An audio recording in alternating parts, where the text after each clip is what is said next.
donc dans la troisième circonscription, et Hubert Julien Laferrière qui gagne aussi dans la deuxième circonscription.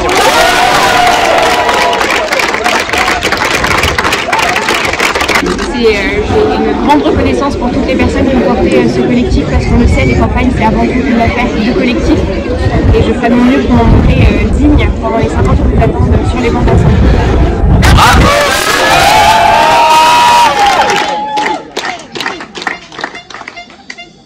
Bonsoir à tous et à toutes, quelle joie et quel plaisir que d'être dans une troisième circonscription du Rhône, puisqu'on joue à domicile, qui est basculé et qui est devenu écologiste. Pendant ces semaines de campagne, on a été sur le terrain, nous sommes allés rencontrer les Lyonnaises et les Lyonnais, on est allé leur présenter un projet qui est crédible, un projet qui est pragmatique, qui est désirable, et ça a payé. Et ça, on peut en être extrêmement fiers, et maintenant ça sera charge à nous. La NUPES, on sera le premier groupe d'opposition à l'Assemblée. On remet un peu de démocratie dans cette Assemblée qui n'était que la caisse d'enregistrement de la Macronie. Et je suis sûre et certaine que chacun et chacune des élus qui ont été élus ce soir seront à la hauteur et seront au rendez-vous pour défendre la justice sociale, la justice climatique, plus de solidarité. On sera là et on lâchera rien pendant 5 ans.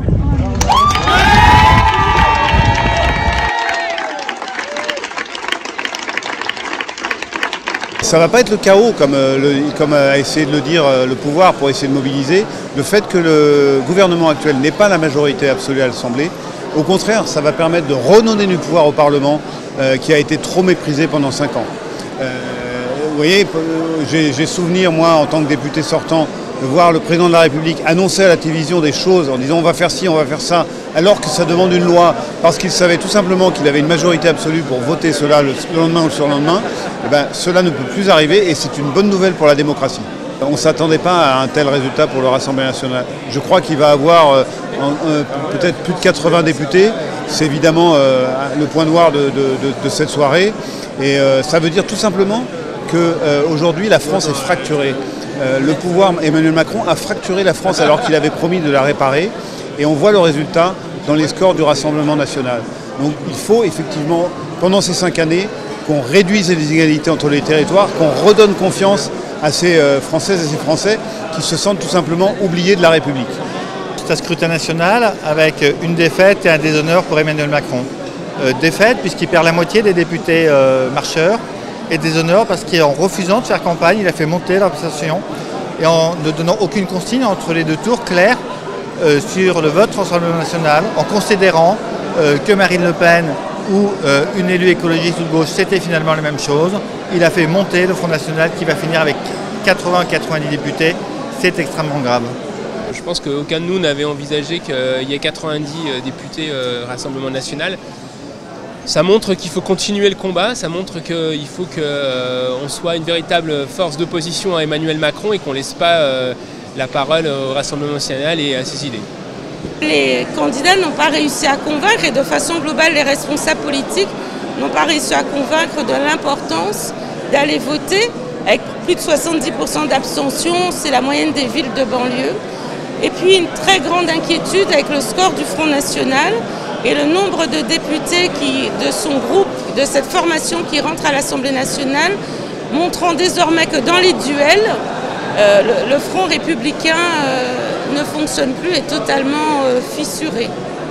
Je pense que M. Emmanuel Macron est dans une mauvaise posture, que là du coup il n'a pas la majorité, donc il va devoir se rapprocher de la droite. Bon, il a fait une politique de droite en 5 ans, donc ça ne va pas le gêner tant, mais pas sûr que les Républicains se laissent faire tout autant.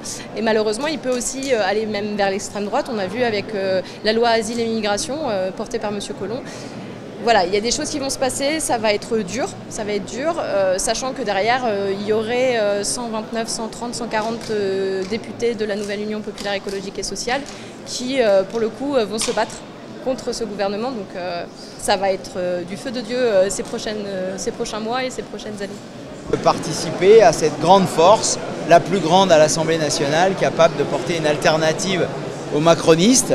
Donc la nouvelle Union populaire est prête avec ses propositions de loi financées, avec ses nombreux amendements. Et sur le terrain à Villeurbanne, nous allons continuer le travail tel que nous l'avons engagé avec des ateliers des Loirs pour partir des réalités des habitants pour légitimer nos arguments, puisque ce qui nous intéresse, c'est servir l'intérêt général humain et écologique. Il ne vous aura pas échappé que M. Macron a cherché à installer l'extrême droite dans le débat politique. Donc il a ce qu'il a voulu. Hein.